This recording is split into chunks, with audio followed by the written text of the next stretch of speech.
আসসালামু আলাইকুম, Hosnara kitchen and blog. সবাই কেমন আছেন? আর একটা ব্লগ ভিডিও নিয়ে হাজির হলাম।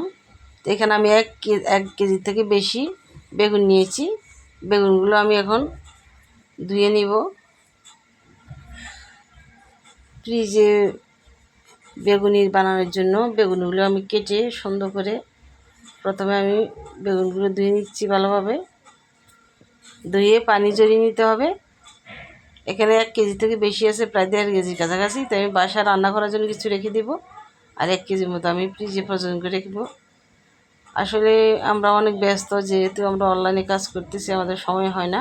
তা আমি বেগুনি বানানোর ইয়েটা আমি যদি রেখে দিই তাহলে আমার বেগুনি বানাতে অনেক সুবিধা হবে। এখানে আমি কেটে নিয়েছি, বেগুনগুলো কেটে নিয়েছি। কেটে সামান্য হলুদ গুঁড়ো দিয়ে পানি দিয়ে ভিজিয়ে রেখেছিলাম 15 থেকে 20 মিনিট, যেন বেগুনের কালো কষটা বের হয়ে যায়। ফ্রিজে রাখার পরে বেগুনটা কালো হবে না বা নরম হয়ে যাবে না। অবশ্যই আপনারা হলুদ দিয়ে কিছুক্ষণ ভিজিয়ে রাখবেন, লবণ দিবেন না, লবণ দিলে বেগুনটা নরম হয়ে যাবে। এখানে 1 কেজি বেগুন আমি কেটে নিয়েছি, আর হাফ কেজি বেগুন আমি রান্নার জন্য রেখে দিয়েছি। এখন আমি ভালোভাবে ধুয়ে পানি ঝরিয়ে নেব। খুবই ভালোভাবে ধুতে হবে। আস্তা বেগুন ধুলে বেগুনের থেকে একটা কষ বের হয়।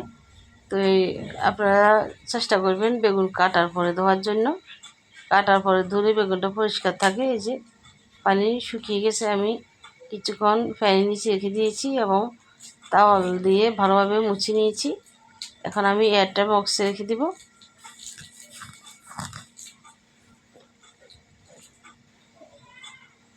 এইভাবে আপনারা আপনাদের পছন্দ অনুযায়ী কেটে নিতে পারেন। আমি আমার পছন্দ অনুযায়ী কেটে নিয়েছি, যেহেতু বেগুনগুলো কিছু লম্বা কিছু বাঁকাতেরা ছিল। তো কাটার সময় সাইজ করে আপনারা আপনাদের পছন্দ অনুযায়ী কেটে নেবেন। আমি আমার মতো করে কেটেছি।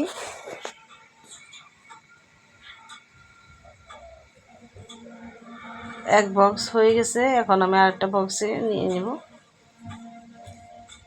আমার প্রিয় বন্ধুরা, ভিডিও যদি ভালো লেগে থাকে বন্ধুদের মাঝে শেয়ার করে দিবেন এবং লাইক শেয়ার তো অবশ্যই করবেন, ফলো দিয়ে রাখবেন। সবাই সবার ভিডিও দেখবেন, গঠনমূলক দেখে গঠনমূলক একটি কমেন্ট করবেন।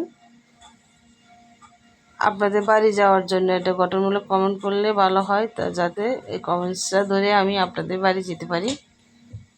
তা আমার এই বক্সগুলো ভরে নিয়েছি, এখন আমি ঢাকনাগুলো লাগিয়ে দেব। তো হয়ে গেল আমার 2 বক্স বেগুনের জন্য। এখন আমি ফ্রিজে রেখে দিব। এদিকে আমি 5 কেজি টমেটো নিয়েছি টমেটো সস বানানোর জন্য। আল্লাহ হাফেজ।